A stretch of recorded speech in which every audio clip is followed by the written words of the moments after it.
بچه‌ها خیلی خوش اومدید. امروز قراره بهتون آموزش بدم چطوری میتونید عکسی رو که داخلش متن فارسی وجود داره رو به صورت متن تایپی درش بیارید.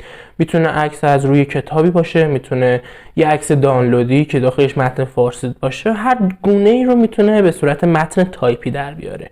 و زبان فارسی هم میتونه پشتیبانی کنه. چیکار میکنیم؟ اولین قدم شما باید وارد سایت drive.google.com بشید. پیش نیازش اینه که یه اکانت جیمیل داشته باشید. شما اکانت جیمیل داشته باشید راحت میتونید وارد این سایت بشید. بعد که وارد شدید روی گزینه جدید یا نیو میزنید.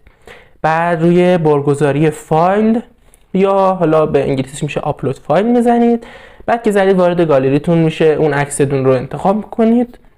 بعد که انتخاب کرده شروع میکنه به بارگذاری شدن. من از قبل این عکس رو آپلود کردم داخل گوگل درایو. بعدش کافی فقط یه راست کلیک روی اون بکنید و بعد روی باز کردن با یا اوپن ویس بزنید. روی گوگل داک یا گوگل سند نگار بزنید. بعد که بزنید یه سایت جدید باز میشه که وارد سایت گوگل داک میشه. صبر می‌کنیم این لودینگش تموم بشه.